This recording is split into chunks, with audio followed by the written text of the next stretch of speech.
Hello नमस्कार जय हिंद प्यारे साथियों। मैं करण चौहान स्वागत करता हूं आपके अपनी प्यारे यूट्यूब चैनल फ्यूचर फौजी पर। आज हमारी हिस्ट्री की पहली क्लास है। इसके अंदर हम इतिहास का सामान्य परिचय के बारे में यहाँ पे चर्चा करेंगे। एयरफोर्स नेवी आईसीजी के इतिहास में मतलब एयरफोर्स नेवी आईसीजी के सब सिलेबस एक प्रकार का ये भी हिस्ट्री है इतिहास के बारे में। हम इतिहास का जो पहला सामान्य जानकारी है वो चर्चा करेंगे। तो इतिहास का अगर आप हमारे चैनल पर नए हो तो लाइक करना, सब्सक्राइब करना, शेयर करना और ज़्यादा से ज़्यादा वीडियो को लाइक शेयर सब्सक्राइब करते रहना और ग्रुपों पर भेजते रहना। और लास्ट में बताना कि आज की क्लास आपको कैसी लगी। अच्छी लगी तो लाइक सब्सक्राइब शेयर करते रहना।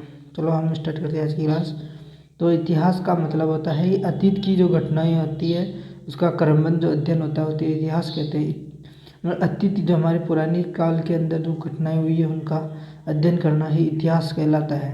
जो इतिहास का जो अर्थ क्या होता है, इति मतलब ऐसा ही घटित हुआ, मतलब जो जिस प्रकार इतिहास में घटित हुआ उसे इतिहास कहते हैं। ये जो इतिहास के पिता व हेरोडोटस थे ये इनका जन्म 484 BC में हुआ और हेलिकोरिनिस के गाँव में हुआ।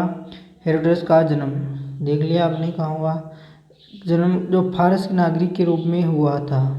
हम इसके बाद में पढ़ेंगे पाषाण काल, सिंधु घाटी सभ्यता।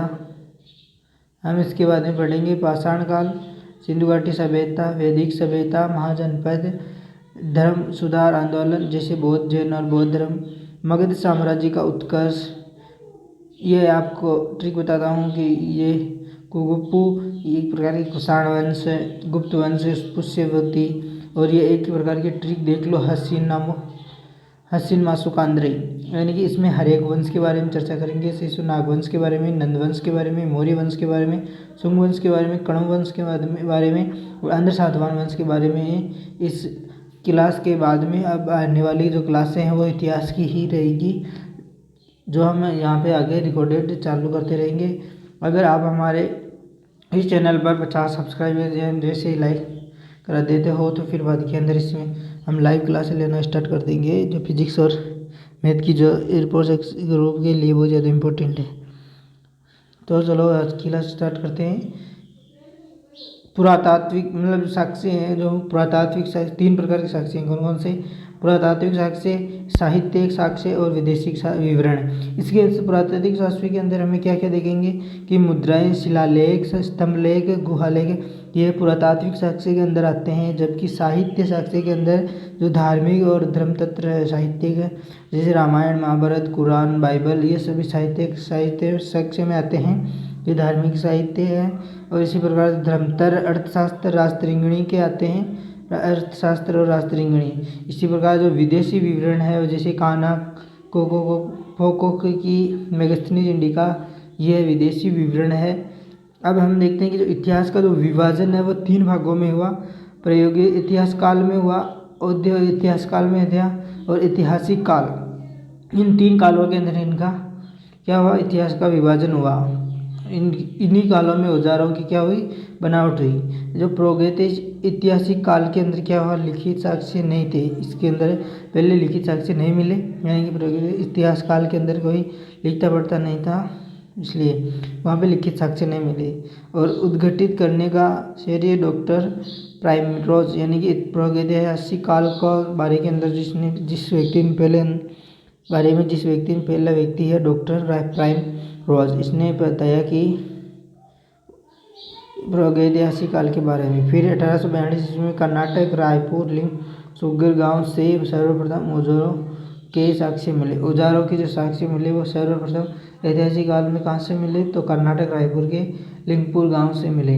इसी प्रकार देखते हैं कि औद्योगिक ऐतिहासिक काल में लिखित साक्ष्य मौजूद परंतु पढ़े नहीं गए, यानी सिंधु घाटी सभ्यता के बारे में ऐतिहासिक काल की बात की है। फिर ऐतिहासिक काल लिखित साक्ष्य मिले, ऐतिहासिक के अंदर पढ़े हैं लिखे दोनों गए थे। अब देखते हैं जो पाषाण काल है वो 3 भागों में बटा हुआ था। पूरा पाषाण काल, मध्य पाषाण काल और नव पाषाण काल। पूरा पाषाण काल के अंदर जो आदिमानव की उत्पत्ति हुई, पूरा पाषाण काल के अंदर आदिमानवों की उत्पत्ति हुई और घुमक्कड़, दयनीय इनकी शिकार पर निर्भर थे। ये इस प्रकृति के थे आदि मानव। फिर मध्य के पाषाण काल में कुछ समझदार होने लगे तो समूह में रहना शुरू किया। फिर पशुपालन शुरू किया, पालतू पशु का पालन किया। फिर नवपाषाण काल के अंदर लोगों ने आग का पूर्ण रूपेण प्रयोग करना, खाना पकाना, भोजन पकाना, स्थायी बसावट करना, ये सभी चलते चलते तीनों पाषाण काल में सीख गए। यानी पूरा पाषाण काल के अंदर बिल्कुल नॉलेज आदिमानव थे। फिर बाद के अंदर कुछ समझदार हुए, उसके बाद कुछ समझदार हुए। तो आज की हमारी क्लास छोटी रहेगी।